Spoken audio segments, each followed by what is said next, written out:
The cafeteria buzzes with lunchtime chatter, but Ryan Hale sits alone at a corner table, feeling strangely invisible despite the crowd around him. He's early. He always is. Because lunch with his wife, Marissa, is one of the few moments he looks forward to in their increasingly distant routine. But when she finally arrives, she isn't alone. Marissa bursts into the room laughing loudly, practically glowing beside Evan Brooks. Something about the way they enter feels intimate. She barely glances toward Ryan, her laughter wrapping around Evan like a warm blanket.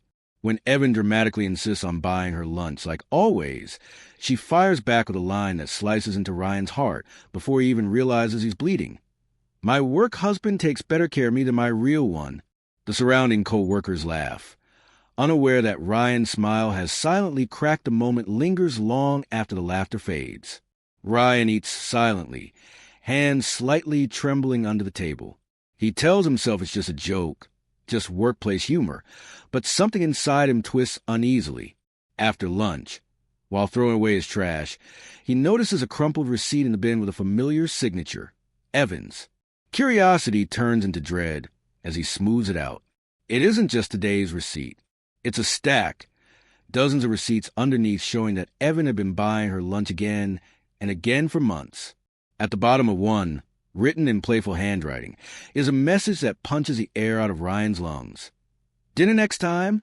Red heart. The heart symbol burns into him. Ryan stands frozen. The bustling cafeteria is suddenly muffled, like he's underwater. For the first time, he realizes this might be more than a joke, and maybe he's the only one who didn't notice addition when Ryan lifts his eyes. He sees him again, Marissa and Evan sitting close at another table. Too close.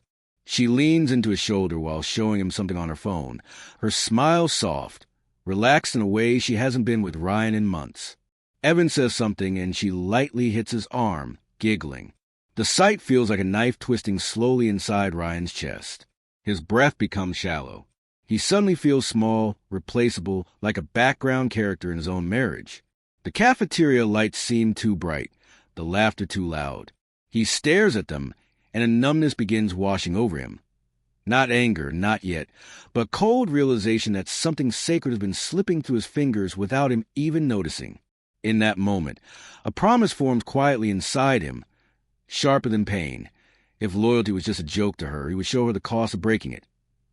Ryan Hale grew up in a house where silence was louder than love. His parents weren't cruel, just emotionally absent, always working, always tired, always leaving Ryan to figure out the world on his own. As a child, he believed affection had to be earned, that being useful was the only way to be worthy. This mindset followed him into adulthood, shaping him into a quiet, loyal software developer who poured his energy into solving problems rather than expressing feelings. When he met Marissa, bright, outgoing, confident, he felt like he had stepped into sunlight for the first time. She loved attention. He loved giving it. She filled rooms with her presence. He hid in corners. He believed their differences balanced them. But over time, the same traits that once made their relationship feel electric began to create cracks. Ryan, desperate to keep peace, ignored every warning sign that those cracks were widening.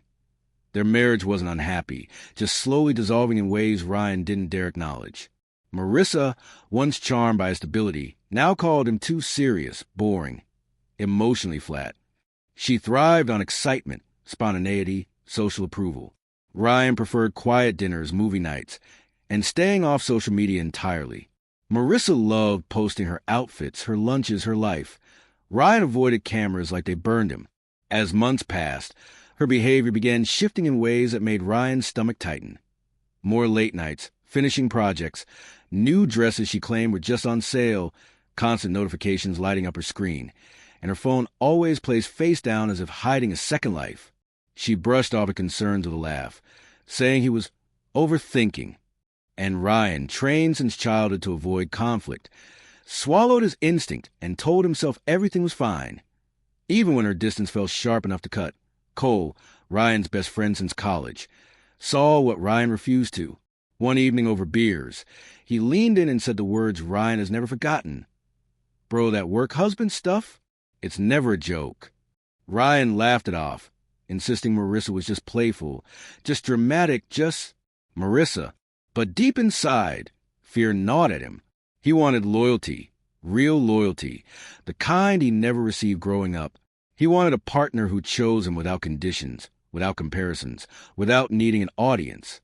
Marissa, on the other hand, craved admiration, thrill, and the constant dopamine of being desired. Their needs were on a collision course, and Ryan, blinded by love and fear of losing her, walked straight toward the impact. He hoped dedication could fix everything. He didn't know he was walking into heartbreak that would split his world in two when Marissa announced she had a team dinner, no spouses. Ryan forced himself to nod, even though the words lodged uncomfortably in his chest. He spent the evening alone, pacing the quiet apartment, telling himself trust meant giving her space. Hours crawled by. 10 became 11. 11 became midnight. Ryan's worry twisted into dread, but he refused a text. He didn't want to seem controlling. When the door finally opened at 1 a.m., Marissa slipped inside casually, unaware of the emotional storm she walked into. Her hair was tousled, her lipstick faintly smudged, and beneath the scent of perfume lingered something unfamiliar, a trace of cologne that wasn't hers. She claimed the restaurant was crowded. Everyone stayed late, nothing unusual. Ryan whispered, "Okay," but inside, something cracked. A tiny fracture he tried to ignore, not knowing it was the beginning of the collapse. The next morning felt deceptively normal. Marissa hummed as she showered, steam filling the bathroom, while Ryan made coffee in silence, trying to swallow the uneasiness clawing inside him. Her phone buzzed on the counter once, then again. Ryan didn't intend to look. But when the screen lit up, the message flashed like a blade to the chest. Evan, last night was perfect. Same time next week. The words stole the oxygen from the room. His breath stuttered. His hands trembled. His entire world tilted. Every late night. Every work dinner. Every joke about her work husband. It all converged into a single truth he could no longer outrun. But Ryan didn't shout. Didn't break down. Didn't confront her. Not yet. Instead, a chilling calm washed over him. The kind that comes right before a storm. Something inside him hardened, reshaping him entirely. Ryan became someone new in the days that followed, quiet, cold, sharply focused. He didn't accuse Marissa or demand the truth. He simply watched, observed, documented everything with meticulous calm. Screenshots of late-night messages. Photos of credit card charges she never mentioned. Copies of office badge logs showing suspicious exits long after her meetings were supposedly over. Each piece of evidence became a brick in the emotional wall he was building to protect himself. And then, without telling a soul, he met with a divorce lawyer. The office was sleek, quiet, filled with a sterile scent of new carpet and legal battles already won. The lawyer listened, reviewed the evidence, and finally leaned back with a simple sentence that struck Ryan deeper than any betrayal had. If you want loyalty to mean something again, you must stop giving free passes. And in that moment, Ryan decided he would. The shift in Marissa doesn't happen overnight. It creeps in slowly like a quiet winter storm, each day colder than the last. She begins leaving earlier for work, claiming she has to prep for early meetings, though she never used to. She comes home later too, brushing off Ryan's questions with tight, irritated answers. Her wardrobe changes, new dresses, bolder lipstick, perfectly styled hair every morning. She starts posting more selfies, but the background tells a real story. Evan is always there, sometimes blurred, sometimes smiling behind her, sometimes leaning into the frame like he belongs beside her. Ryan watches the post with a sinking heart, realizing she's building a world where he doesn't exist. The worst part isn't the betrayal. It's the emotional vacancy in her eyes when she looks at him now. She isn't just drifting away. She's already gone point one evening. Unable to hold the silence any longer, Ryan asks the question that's been suffocating him. Do you still want this marriage? Marissa doesn't pause, doesn't think. She just laughs. A short, dismissive laugh that knocks the wind out of him. Stop being insecure. You're overthinking everything, she says, rolling her eyes as if his pain is a joke. But the joke becomes sharper days later when Ryan learns from a co-worker what Marissa said at lunch. My work husband knows how to make me feel special, unlike someone. The words feel like a slap, Not just because she said them, but because she didn't even bother to hide them. She didn't care if the world knew she preferred someone else. That moment becomes the emotional break, the point where Ryan realizes she isn't flirting anymore. She's replacing him piece by piece and humiliating him as she does it. After that, something inside Ryan finally shuts down.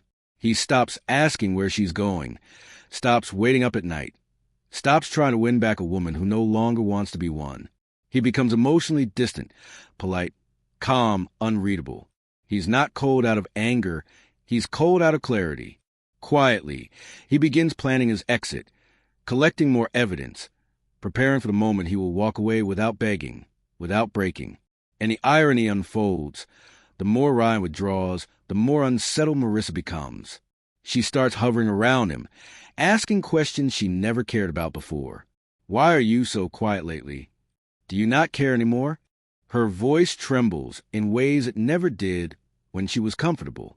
For the first time, she looks insecure because a man she took for granted has stopped chasing, stopped fighting, stopped trying, and that terrifies her.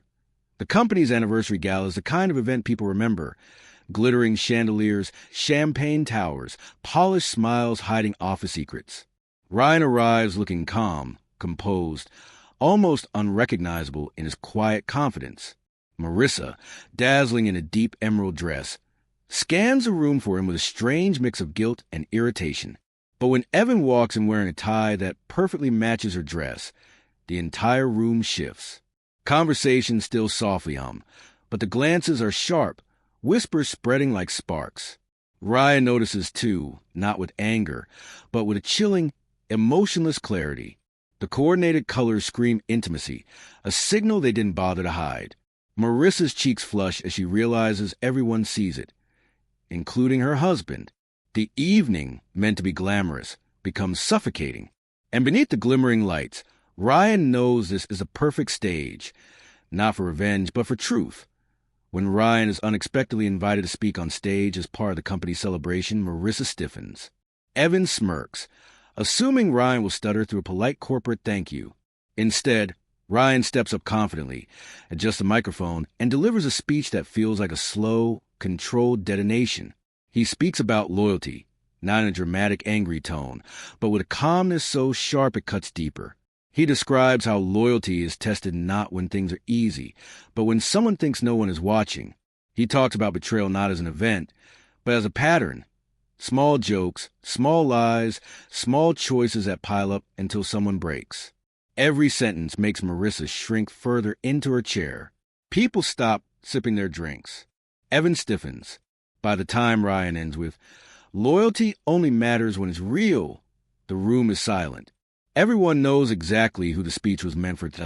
As the applause fades, Ryan steps off stage and walks straight to Marissa. No anger, no raised voice, just a deliberate calm that terrifies her more than shouting ever could. He hands her a white envelope. Her fingers shake as she opens it. Inside, printed text messages with Evan, receipts on the lunches she lied about, office badge logs showing late exits, photos, and finally, a divorce petition. A single handwritten note rests on top. "Loyalty isn't a joke. You showed me its cost." Evan tries to step forward, but Ryan stops him with one quiet sentence that silences the entire table. "She was your joke.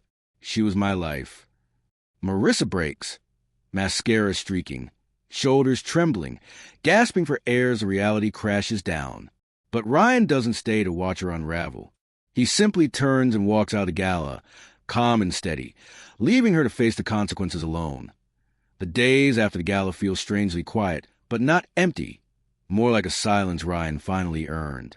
He moves into a small but warm apartment filled with sunlight and peace, a place where nothing reminds him of lies or humiliation. Therapy becomes his anchor. Week by week, he unpacks wounds he never admitted he carried. He learns that love isn't something you earn by being quieter, kinder, or more patient. It's something you deserve simply by existing. He starts running every morning, the rhythmic pounding of his feet on the pavement helping him rebuild himself from the inside out. He learns to cook real meals instead of skipping dinner. He reconnects with old friends he pushed away while trying to save a marriage that never wanted saving. Slowly, Ryan becomes someone new. Not stronger because he was broken, but stronger because he chose to heal. While Ryan rises, Marissa's world fractures in ways she never expected. Evan, the man she risked everything for, begins pulling away almost immediately. He stops texting as often, stops walking her to her desk, stops lingering near her like before. When rumors from the gala spread through the office, he panics, distancing himself to avoid looking guilty. "I'm not ready for something serious," he tells her, retreating like she's a burden. Her co-workers begin whispering, not admiringly this time, but judgmentally, labeling her reckless and unprofessional. Her supervisor starts giving her fewer responsibilities. Even her friends, the ones who once laughed at her work husband jokes, now look at her differently, guarded and distrustful. The spotlight she once loved burns her now. For the first time, Marissa feels alone, and worst of all, she realizes she threw away the one person who ever loved her without conditions.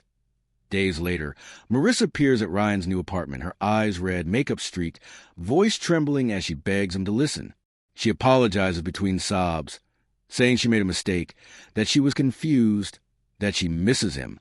For the first time, Ryan doesn't feel anger or longing, only clarity. He lets her speak, then steps aside, letting the calm fill the room. She reaches for his hand, but he doesn't take it. Instead, he gives her the truth she ran from. "You didn't lose me when you cheated. You lost me when you laughed." The words land heavier than anything else he ever said to her. She breaks again, but Ryan doesn't. He stands steady, a man rebuilt, a man who finally understands his worth. As she leaves, he closes the door gently, not out of cruelty, but peace. Her chapter is over. His life is finally beginning that a full year passes, and the world feels different. Not because the seasons changed, but because Ryan did. On a quiet Saturday morning, he sits alone at a small coffee shop near the park, sipping a warm latte as sunlight spills gently across his table. There's no tension in his shoulders anymore, no heaviness in his chest. He watches couples strolling by, hands intertwined, sharing smiles and inside jokes. Once, scenes like this stabbed at him, reminding him of everything he lost. But now they simply look human, real, ordinary. He doesn't envy them, nor does he ache to have what they have. Instead, he feels grateful that life gave him the chance to rebuild without bitterness, to heal without losing his softness. There is peace in him now, a quiet confidence that doesn't need validation, permission, or someone else to complete it. He finally feels whole as Ryan finishes his drink. His thoughts drift, not to the past, but to the lessons carved from it. A soft inner narration fills his mind. Loyalty isn't a gift you beg for. It's a language two hearts speak together. And if someone laughs while breaking it, they were never yours to lose. He exhales slowly, absorbing the truth in those words. Loyalty, he now understands, cannot be forced, negotiated, or earned by sacrificing who you are. It must flow naturally between two people who choose each other every day. Marissa's betrayal no longer defines him. It taught him. It taught him to set boundaries, to value his own emotional worth, and to walk away from laughter that hides cruelty. Pain was part of the path, but wisdom was the destination. What once hurt him now guides him, gently, clearly, without bitterness. For the first time, his heart feels light. Ryan closes his laptop with a soft click and stands, the chair sliding back with a quiet scrape. He slips on his jacket and steps outside into a bright, fresh morning. The world feels wide again, full of possibilities, not wounds. As he walks down the sidewalk, the sunlight warms his back and a small, genuine smile curves onto his face. It's not the smile of someone who finally moved on. It's the smile of someone who moved forward. Someone who rebuilt, relearned, and rediscovered himself after being shattered. The camera of life pulls back, a man walking into a new future, steady and centered, unburdened by the weight of yesterday. There is no dramatic soundtrack, no grand gesture, just a healed heart choosing itself. And in that simple, quiet choice, Ryan finds the peace he always deserved. His story doesn't end in pain, but in strength.